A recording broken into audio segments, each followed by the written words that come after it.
De retour à Crisol, donc après Halloween, on parle de ces journées médiévales, Julie. C'est ça, et quand on parle aussi Moyen-Âge, et ben forcément, il n'y avait pas de stylo au Moyen-Âge, Paulette. Non, C'est bien ça? Stylos, non. Alors, on écrivait avec quoi? Avec des petites plumes comme ça, c'est ça? Oui. Expliquez-nous, Paulette.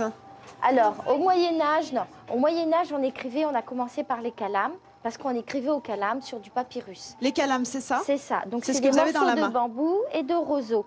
Donc, après, on est passé à la plume d'oie parce qu'on écrivait sur du papier chiffon, de la chiffre, ça s'appelait, et puis sur de la peau de veau.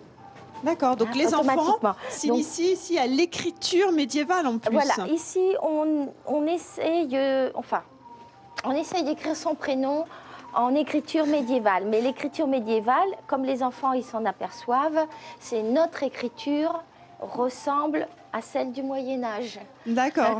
C'est pas trop difficile, c'est Benjamine, c'est ça? Donc voilà, Benjamine. C'est pas. Voilà. Dis-moi, c'était difficile ou pas? Non. Voilà. C'est pas compliqué à faire, faut refaire par l'exemple. D'accord, ok. Faut faire comme l'exemple. Faut faire comme l'exemple. C'est ça. Je leur donne un exemple parce que c'est plus facile. Bon, ce qui est le plus dur pour eux, c'est parce que j'en vois souvent dans les enfants, c'est de faire le ductus, la formation de la lettre. D'accord, ok. Voilà, donc ils ont tendance à faire les lettres comme aujourd'hui, un O, alors que le O, on le fait en 2 fois au Moyen-Âge. D'accord, là vous aviez commencé d'écrire Picardie, c'est ça? Voilà. Bon, moi je vais pas m'aventurer à essayer d'écrire parce qu'on pourrait se moquer de moi en direct. Alors allez-y, finissez parce qu'après on va aller voir un petit peu les autres ateliers. Donc Picardie, là on est en train de faire le D, c'est ça? Voilà, j'étais en train, mais j'ai pas assez, j'étais déconcentrée, donc j'ai pas bien fait ma lettre. D'accord, alors voilà. Un I, voilà. Là c'est un D. Un D, d'accord. Donc là on fait un petit peu, voilà, Picardie. Alors le E. En tout cas, les enfants ont l'air captivés par l'écriture médiévale. Voilà. En général, même les plus Benjamine, elle est pressée d'y aller. Très calme pendant l'atelier. D'accord, merci beaucoup, Paulette. On va vous laisser les enfants finir. On va venir vérifier le travail à la fin de l'émission. Regardez, il y a beaucoup d'autres ateliers juste derrière Franck. Voilà. Alors, vous avez l'atelier poterie parce que bien sûr ici, voilà, on fait de tout, on fait de la poterie. Ça va les enfants? Oui. Ouais. C'est pas trop difficile? Non. Vous faites quoi là? On est en train de faire de la poterie, on est en train de faire des petits pots.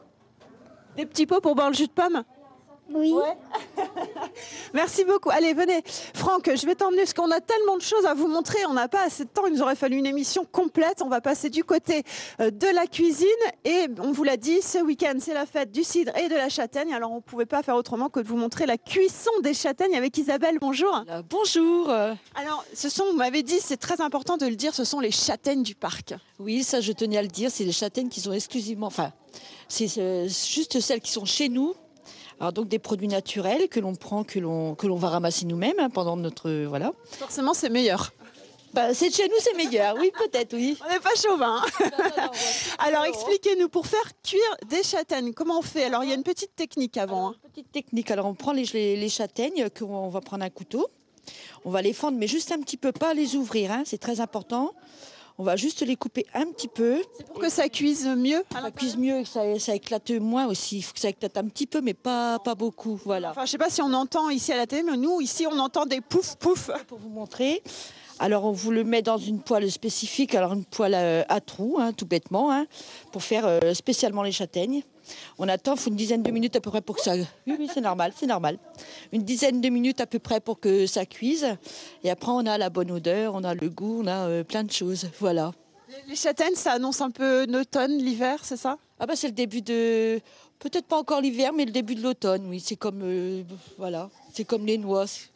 Alors là, 10 minutes, et puis après, on peut les déguster tranquillement. On peut faire ça à la maison, en fait. Pardon? On peut faire ça à la maison. Ah, tout à fait. On peut faire ça à la maison, oui, oui. Dans une petite cheminée? Dans une cheminée. Oui, c'est un peu dangereux le métier.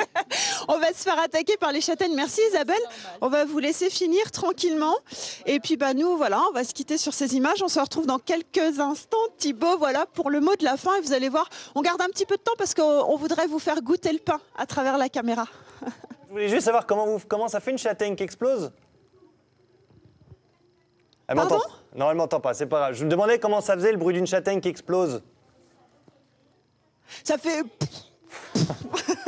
Voilà, ça fait comme ça. Super, super. Merci Julie, merci beaucoup. Allez, Jennifer, savoir pourquoi vous étiez toujours en train de manger et jamais nous? Pourquoi on est toujours en train de manger? Parce qu'on a faim et puis parce que c'est bon. Surtout, regardez, on est avec les enfants, on est en train d'assister à la sortie des pains, on vous l'a dit.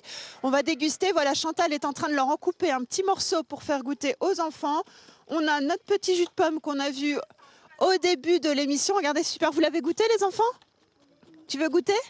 Non, tu veux pas goûter? Bon, allez, tiens, hop, on va goûter et on va goûter surtout le pain de Thierry et de Chantal. Ça va être super, je crois. Bon, sinon, on se dit rendez-vous quand même demain, 9h40. On sera à Amiens et cette fois-ci, on sera au Cirque d'Amiens. On va vous parler des nouveaux spectacles équestres. Vous allez voir, là aussi, il va y avoir, je pense, de l'ambiance et beaucoup de spectacles. Voilà, on se quitte. À demain et nous, on va goûter. Vous pouvez. À demain. Dites-nous ce que vous en pensez du pain, du goût du pain. Je sais pas si vous avez été assez sage, Thibaut. On verra, s'il en reste. D'accord. Merci Julie, merci beaucoup. Allez, c'est la fin de cette émission. On était en direct, il est 10h34.